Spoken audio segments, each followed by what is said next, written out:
Hello everyone, welcome to VR educators. మనం ఈ వీడియోలో అంతర్రాష్ట్ర సంబంధాలు ఇంటర్ స్టేట్ రిలేషన్స్ లో భాగంగా అంతర్రాష్ట్ర మండలి అనే అంశాన్ని నేర్చుకుందాం.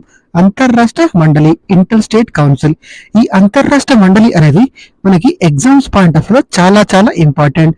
ప్రీవియస్ ఎగ్జామ్స్ లో ఈ అంతర్రాష్ట్ర మండలి గురించి చాలా సార్లు ప్రశ్నలు రావడం జరిగింది. సో మనకు అంతర్రాష్ట్ర మండలికి సంబంధించినటువంటి అన్ని ముఖ్యమైన అంశాలను మనం ఈ వీడియోలో నేర్చుకుందాం.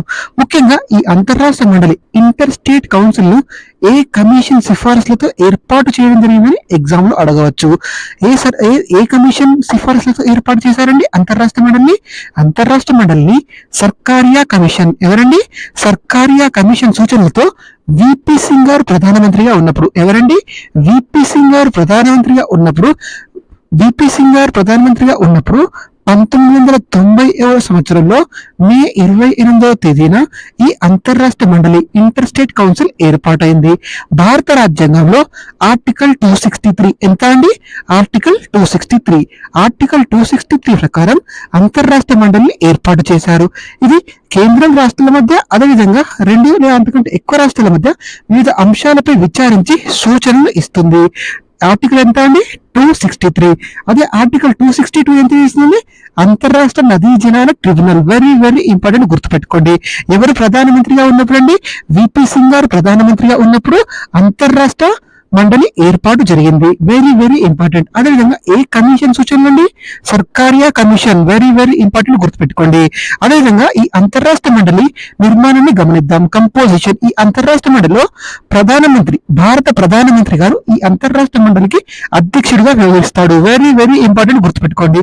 అదేవిధంగా అన్ని రాష్ట్రాల ముఖ్యమంత్రులు, భారతదేశంలో ఉన్నటువంటి అన్ని రాష్ట్రాల ముఖ్యమంత్రులు ఈ అంతర్రాష్ట్ర మండలిలో సభ్యులుగా ఉంటారు.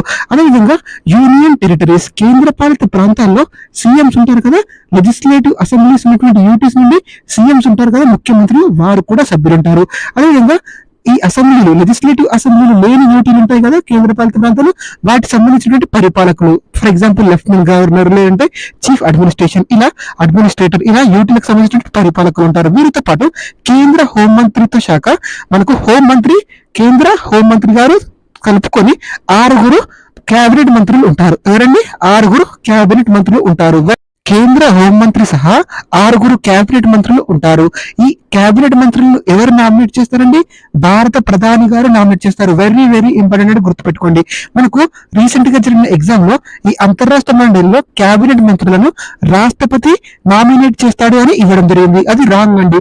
రాష్ట్రపతి నామినేట్ చేయడు. ఎవరు నామినేట్ చేస్తారండి? ప్రధానమంత్రి గారు నామినేట్ చేస్తారు. వెరీ వెరీ ఇంపార్టెంట్, గుర్తుపెట్టుకోండి. సో దీనికి అధ్యక్షుడిగా ఎవరుంటారు? భారత ప్రధానమంత్రి గారు ఉంటారు. అయితే ఈ కౌన్సిల్ సమావేశాలు సంవత్సరానికి 3 సార్లు జరగాలి. ఎన్నిసార్లు అండి? 3 సార్లు జరగాలి. కానీ ఈ కౌన్సిల్ ఏర్పడినప్పటి నుండి ఇప్పటి వరకు జరిగిన సమావేశాల సంఖ్య ఏంటంటే కేవలం 11 సమావేశాలు మాత్రమే జరిగాయి.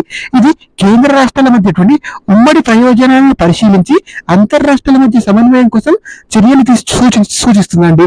దీని విధులన్నీ కూడా సలహా విధులు మాత్రమే. ఏంటండి? ఈ అంతర్రాష్ట్ర మండలి యొక్క విధులన్నీ కూడా సలహా విధులు మాత్రమే. కౌన్సిల్ సమావేశంలో ఏకాభిప్రాయం ద్వారానే నిర్ణయాలు తీసుకుంటారు. ఎలా అండి? ఏకాభిప్రాయం ద్వారానే నిర్ణయాలు తీసుకుంటారు. ఇందులో వెరీ వెరీ ఇంపార్టెంట్ ఏంటంటే మనకి అంతర్రాష్ట్ర మండలి కంపోజిషన్ ఉంటుంది కానీ నిర్మాణంలో, అందులో క్యాబినెట్ మంత్రులు ఎవరు నామినేట్ చేస్తారండి? భారత ప్రధానమంత్రి గారు నామినేట్ చేస్తారు. రాష్ట్రపతి గారు కాదు. వెరీ వెరీ ఇంపార్టెంట్ అండి. ఈ పాయింట్ మీరు డెఫినెట్ గా గుర్తుపెట్టుకోవాలి. ఆల్రెడీ ఇది ప్రీవియస్ క్వశ్చన్ అడగడం జరిగింది. మంత్రులను ఎవరు నామినేట్ చేస్తారు? భారత ప్రధానమంత్రి గారు నామినేట్ చేస్తారు. వెరీ వెరీ ఇంపార్టెంట్, గుర్తుపెట్టుకోండి. సో మనకి ఇప్పటి వరకు 11 సమావేశాలు మాత్రమే జరిగాయి. అదేవిధంగా ఆర్టికల్ 263 ప్రకారం అంతర్రాష్ట్ర మండలితో పాటు ఇంటర్ స్టేట్ కౌన్సిల్ తో పాటు భారత రాష్ట్రపతికి ఈ క్రింది కౌన్సిల్లను కూడా ఏర్పాటు చేసే అధికారం ఉంది. ఏర్పాటు చేయొచ్చు. అవేంటంటే కేంద్ర పట్టణ అభివృద్ధి మండలి. ఏంటండి? కేంద్ర పట్టణ అభివృద్ధి మండలి. దీంతో పాటు కేంద్ర ఆర్థిక మండలిని కూడా ఏర్పాటు చేసే అవకాశం ఉంది. దీంతో పాటు కేంద్ర స్థానిక ప్రభుత్వాల మండలిని కూడా మనకు భారత రాష్ట్రపతి ఏర్పాటు చేయవచ్చు ఈ ఆర్టికల్ 263 ద్వారా. వెరీ వెరీ ఇంపార్టెంట్, గుర్తుపెట్టుకోండి. మనకి ఆర్టికల్ 263 దేని గురించి తెలియజేస్తుంది? అంతర్రాష్ట్ర మండలి గురించి తెలియజేస్తుంది. అంతర్రాష్ట్ర మండలి కాకుండా రాష్ట్రపతి ఒకవేళ ఈ కింది కౌన్సిల్లను కూడా ఏర్పాటు చేసుకోవచ్చు. అందులో కేంద్ర పట్టణాభివృద్ధి మండలి, కేంద్ర ఆర్థిక మండలి, కేంద్ర స్థానిక ప్రభుత్వాల మండలి. వెరీ వెరీ ఇంపార్టెంట్, గుర్తుపెట్టుకోండి. అంతర్రాష్ట్ర మండలి ఏర్పాటు చేసేది మాత్రం రాష్ట్రపతి, కానీ అందులో నిర్మాణంలో 6 క్యాబినెట్ మంత్రులను నామినేట్ చేసేది మాత్రం భారత ప్రధాని గారు. వెరీ వెరీ ఇంపార్టెంట్, గుర్తుపెట్టుకోండి. మనకి నెక్స్ట్ ఈ అంతర్రాష్ట్ర మండలి తర్వాత ప్రాంతీయ మండళ్ళు అనే అంశాన్ని నేర్చుకుందాం. జోనల్ కౌన్సిల్స్, ఇవి కూడా మనకి ఎగ్జామ్ పాయింట్ ఆఫ్ వ్యూలో చాలా చాలా ఇంపార్టెంట్. ఈ ప్రాంతీయ మండళ్ళు, ఈ జోనల్ కౌన్సిల్స్ అనేవి రాజ్యాంగబద్ధమైనవి కావు. ఇవి కాన్స్టిట్యూషనల్ బాడీస్ కావు. ఏంటండి, ఇవి కాన్స్టిట్యూషనల్ కావు. ఇవి కేవలం చట్టబద్ధమైనవి మాత్రమే. అయితే ఇవి చట్టబద్ధమైనవి కదా, ఏ చట్టం ద్వారా వీటికి చట్టబద్ధత కల్పించారో మనం గుర్తుపెట్టుకోవాలి. Very very important. ఏ చట్టం ద్వారా జోనల్ కౌన్సిల్స్, ప్రాంతీయ మండలి చట్టబద్ధమైనవి అని చెప్తామంటే రాష్ట్రాల పునర్వ్యవస్థీకరణ చట్టం. ఏంటండి, రాష్ట్రాల పునర్వ్యవస్థీకరణ చట్టం ఎప్పుడు వచ్చిందండి? States reorganisation act 1956. States reorganisation act, రాష్ట్రాల పునర్వ్యవస్థీకరణ చట్టం 1956 ద్వారా దేశంలో మొత్తంగా ఈ జోన్స్ గా విభజించారు. ఎన్ని జోన్స్ అండి? ప్రారంభంలో 5 ప్రాంతీయ మండలిగా విభజించారు. ప్రస్తుతం ఈ ప్రాంతీయ మండల సంఖ్య ఎంత అండి? 6గా ఉంది. వెరీ వెరీ ఇంపార్టెంట్, గుర్తుపెట్టుకోండి. చట్టం చేసినప్పుడు ఈ ప్రాంతీయ మండలి ఏర్పాటు చేసినప్పుడు 5 ఉండేవి. తర్వాత ఒక నూతన ప్రాంతీయ మండలి ఏర్పాటు చేయడం వల్ల ఇవి ప్రస్తుతం 6 ప్రాంతీయ మండలి ఉన్నాయి. వెరీ వెరీ ఇంపార్టెంట్ ఏంటంటే ఇది రాజ్యాంగబద్ధత లేదు. ప్రాంతీయ మండలికి, జోనల్ కౌన్సిల్స్ కి రాజ్యాంగబద్ధత లేదు. కేవలం చట్టబద్ధమైనవి మాత్రమే, స్టాచ్యుటరీ మాత్రమే, రాజ్యాంగబద్ధం కాదు. ఏ చట్టం ద్వారా వీటికి చట్టబద్ధమైన హోదా కల్పించారండి? రాష్ట్రాల పునర్వ్యవస్థీకరణ చట్టం, స్టేట్స్ రీఆర్గనైజేషన్ యాక్ట్ ఎప్పుడండి? 1956 ద్వారా వీటిని ఏర్పాటు చేయడం జరిగింది. సో ఈ జోనల్ కౌన్సిల్స్, ప్రాంతీయ మండలిల నిర్మాణం చూద్దాం. ఈ జోనల్ కౌన్సిల్ కి చైర్మన్ గా ఎవరు ఉంటారండి?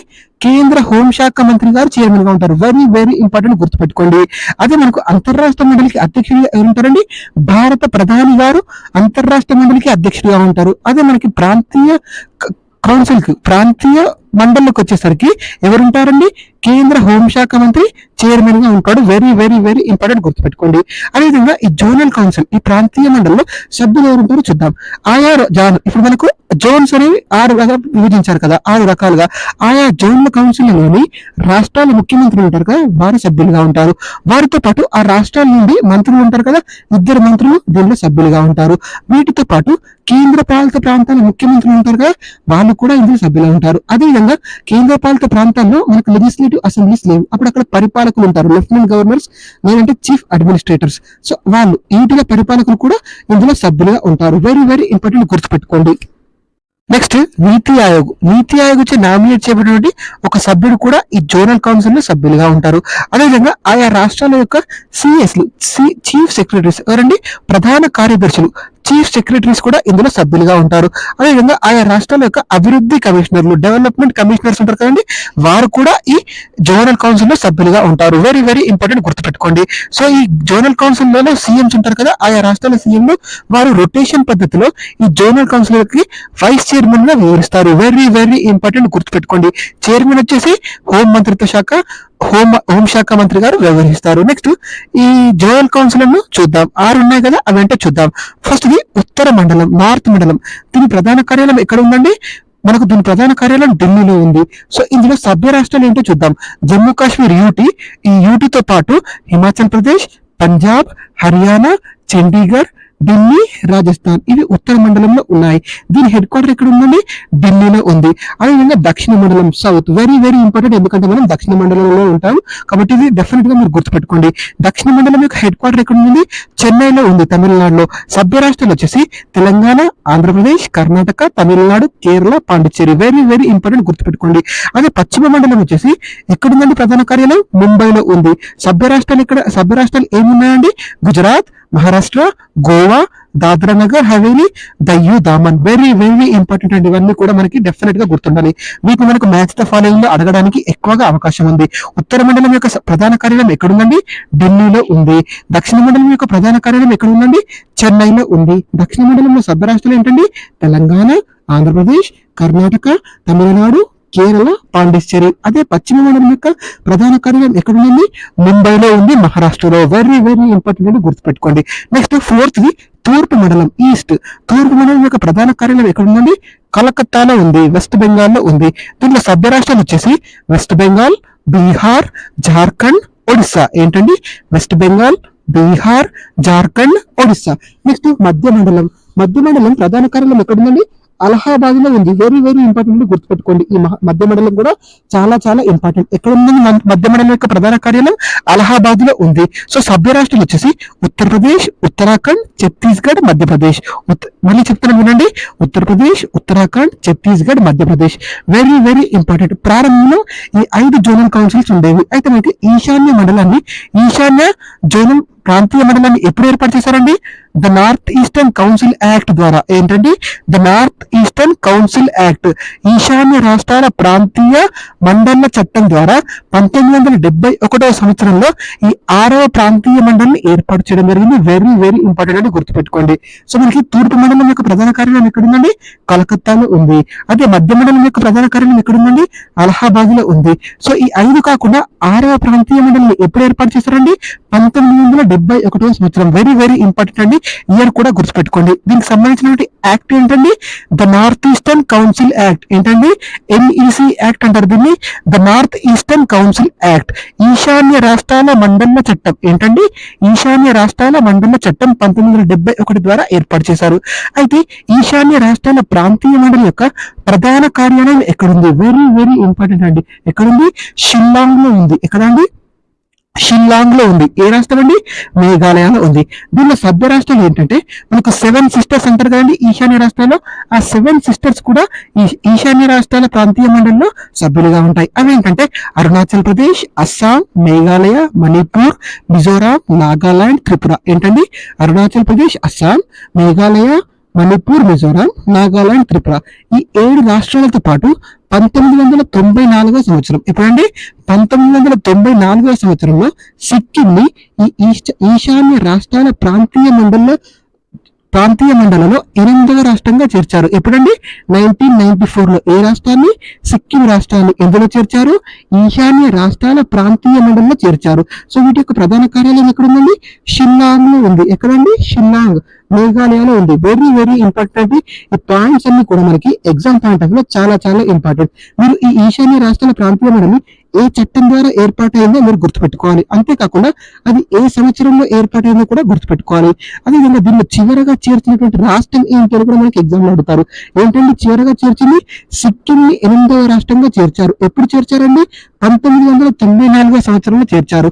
ఇవన్నీ కూడా మనకి జోనల్ కౌన్సిల్ కి సంబంధించినటువంటి ముఖ్యమైనటువంటి అంశాలండి. అయితే మనకు రీసెంట్ అంటే ఈ రోజే February 22, 2025 సంవత్సరం ఈ రోజే మనకి 27వ మీటింగ్ ఏంటండి?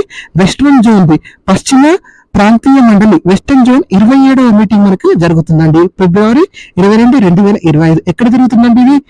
27వ పశ్చిమ ప్రాంతీయ మండలి సమావేశం ఎక్కడ జరుగుతుందండి? మహారాష్ట్రలోని పూణే వేదికగా జరుగుతుంది. Very very important. ఎవరి అధ్యక్షతనండి? హోం మంత్రిత్వ శాఖ అమిత్ షా గారి అధ్యక్షతన జరుగుతుంది. వెరీ వెరీ ఇంపార్టెంట్ గుర్తుపెట్టుకోండి. అదేవిధంగా మనం దక్షిణ కౌన్సిల్ లో ఉన్నాం కదా, మన దక్షిణ ప్రాంతీయ మండలి కదా. మన దక్షిణ ప్రాంతీయ మండలి ఎన్ని సమావేశాలు జరిగాయో చూద్దాం. మొత్తం 30 సమావేశాలు జరిగాయండి. 30వ సమావేశం 2022 సంవత్సరంలో తిరువనంతపురంలో జరిగింది. వెరీ వెరీ ఇంపార్టెంట్ గుర్తుపెట్టుకోండి. ఎప్పుడు జరిగిందండి? 30వ సమావేశం తిరువనంతపురంలో జరిగింది. వీటికి ఎవరు అధ్యక్షత వహిస్తారండి? కేంద్ర హోంమంత్రి గారు అధ్యక్షత వహిస్తారు. ప్రస్తుతం ఎవరున్నారండి? అమిత్ షా గారు ఉన్నారు. ఇవన్నీ పాయింట్స్ కూడా మనకు ఎగ్జామ్ పాయింట్ ఆఫ్ వ్యూలో చాలా చాలా ఇంపార్టెంట్ అండి. ఈ వీడియోలో నేను అంతర్రాష్ట్ర మండలిని అదేవిధంగా ప్రాంతీయ మండలి జోనల్ కౌన్సిల్స్ అనే అంశాలను మీకు చెప్పడం జరిగింది, డిస్కస్ చేయడం జరిగింది. ఇవన్నీ కూడా మనకు ఎగ్జామ్ పాయింట్ ఆఫ్ వ్యూలో చాలా చాలా important. Thank you so much for watching. Please subscribe to VR Educators. Thank you.